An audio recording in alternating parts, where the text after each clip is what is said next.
وَمَا تَدْرِي نَفْسٌ بِأَيِّ أَرْضٍ تَمُوتُ. No soul knows on which land it is going to die, which piece of land it will have its soul removed from its body. Allahu Akbar. No one knows where they will die. And this is why the hadith says, when Allah has written your death in a far off land, He creates a reason for you to travel there. Allahu Akbar. You going there thinking you're going to strike your business deal, not realizing Allah wrote your death in China. May Allah protect us all. And as Muslims, let me inform you of the Islamic ruling.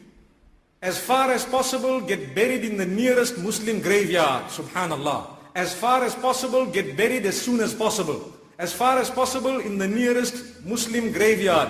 It is against the respect of a human body to transport it from one place to another. Do you know that if you want to transport a body from one country to another, international law requires you to embalm the body. Embalming requires you to remove the body and replace it with some other alcoholic fluid. And if you remove the blood and the blood stays in China and the rest of the body came to South Africa, what have you done? You've kept part of the body and its parts in China and you've brought another part here. Why did you separate the body into two? May Allah subhanahu wa ta'ala grant us understanding and may He grant us forgiveness. That is why if you died in China, Allah wanted you to be buried there. Don't worry about your family and your this and your relatives. Another issue. When a person passes away, they should not wait for all their relatives to come before they are buried. Now, the way I'm wording it is, they themselves shouldn't wait. The reality is, before you die, write it in your will to say, if I die, bury me as soon as possible. Yes, if it is a 1 or 2 hour difference, no problem. But more than 4 or 5 hours, please don't wait for people who are flying down from Johannesburg and flying down from New York and Paris. Because as Muslims, it is against the respect of your body to keep it outside. Its functions are over, it needs to go back into the soil. And this brings us to the next angle Allah has looked at this particular topic from. In Surah Taha, Allah says, you are from soil, you will be returned to soil, and you will be resurrected back from that same soil. منها خلقناكم وفيها نعيدكم ومنها نخرجكم تارة أخرى. Definitely, you have been created from soil, you will be returned to the soil. And it's our duty to return the deceased as soon as possible to the soil. They need to start getting there, decompose inside, not outside. Sometimes you keep a body for long, it begins to create a stench. May Allah protect us. People will know that you died after you smelled very bad. Or you were buried, after you smelled very bad. Why should that happen to us? Get buried as soon as possible. Another thing, if the body is mutilated beyond recognition, either due to an accident or due to some other reason, may Allah protect us and keep us intact, it is best not to even display that body to the closest relatives. Sometimes the ulama can issue a decree to say, do not show this person to even his own family members. Because the face might be in 3 or 4 pieces, may Allah never do that to us. But if it does happen, it's one of those things. It is not incumbent or farad to see the face. You'd rather go having remembered someone, or you'd rather go having remembered them with the last image you had of them, than to have this image that will keep on coming back to your head every time you think of that person. May Allah subhanahu wa ta'ala grant us understanding. The time of death is a very emotional time. People need guidance, and this guidance is something important. Another issue that is very important that we need to speak about. When a person dies, it is their right to be bathed in their own homes, if they have a house where they can be bathed. But if you have a public facility where to bathe an individual, we are talking about the bath that we bath. It is known as the ghusl of the mayyit, of the dead person. If you don't have the facility, the public facility is there for those who do not have their facility or cannot manage at their houses. Another thing is, when they are being bathed, it is wrong for more than the minimum number of people to stand around. They must be the closest relatives of the same sex who will be standing around, and very, very few, the minimum required. The rest of them must go outside. It is against the respect of an individual to stand around them and wait and witness how they are being washed. That is against their respect. I would not like it to happen to me, and none of you would like it to happen to you, where the whole community is standing and watching how you are being bathed. May Allah subhanahu wa ta'ala protect us. So this is something we need to know when it comes to death. Allah subhanahu wa ta'ala then tells us that, do you know there is a chance and a possibility that death might be a whisker away from you, yet you don't know. This verse appears in different wording throughout the Quran. And Allah subhanahu wa ta'ala says in Surah Al-A'raf, وَأَنْ عَسَىٰ أَنْ يَكُونَ قَدِ اقْتَرَبَ أَجَلُهُمْ. And definitely there is a possibility that their death or their expiry time is very, very close. Allahu Akbar. The lesson is for all of us. It's also close for me and for you. No matter how we look at it, when death comes, it comes suddenly.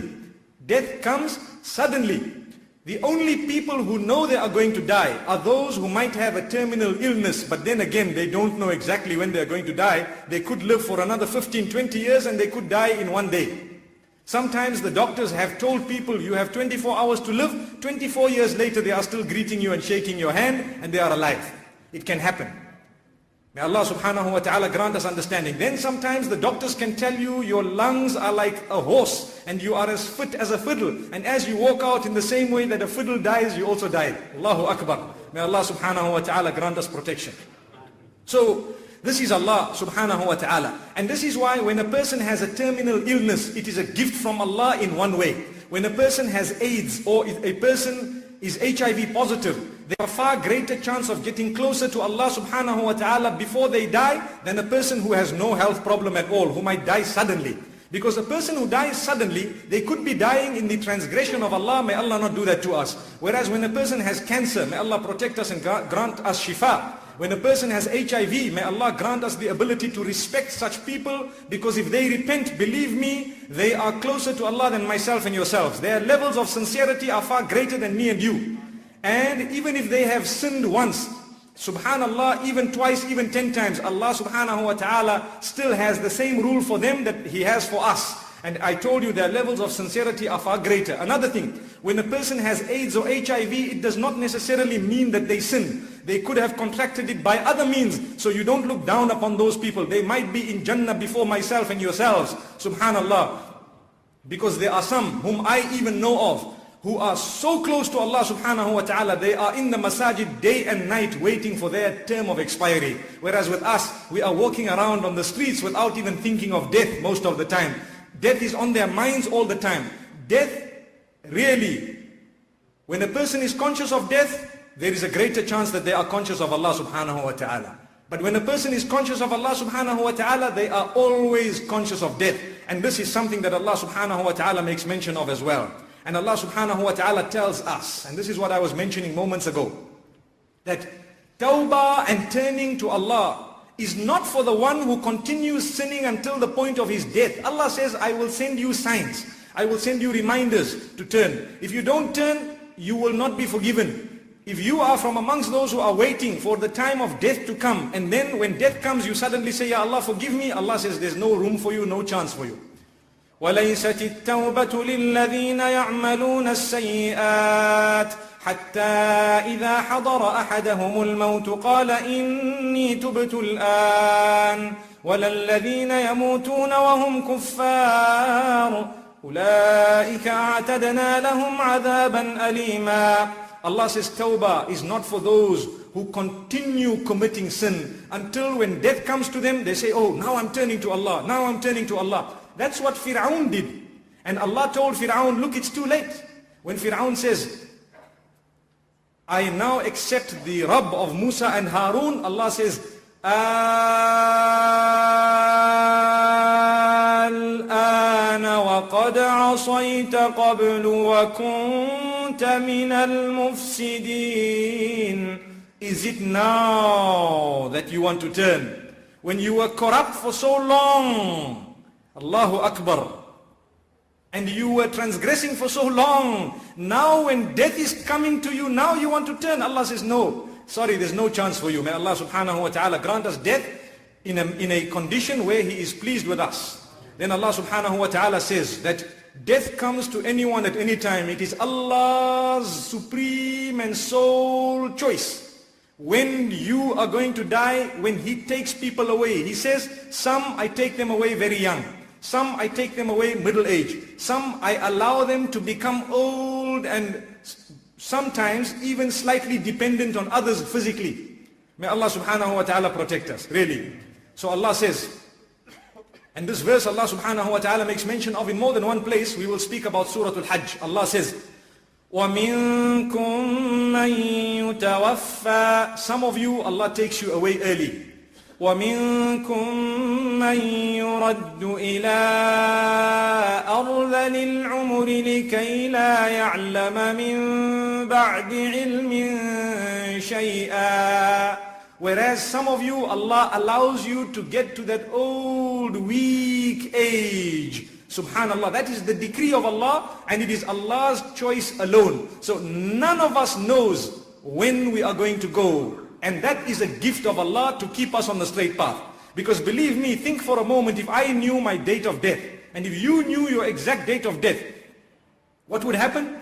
We would then sin right up to that time. Then about 15 minutes before that, we quickly make wudu, read salah, and we want to die in sujood. May Allah subhanahu wa ta'ala protect us all. That's our weakness. I hope myself and yourselves are not from amongst those. You know, Allah subhanahu wa ta'ala grants us really as a point of mercy that He has kept this away.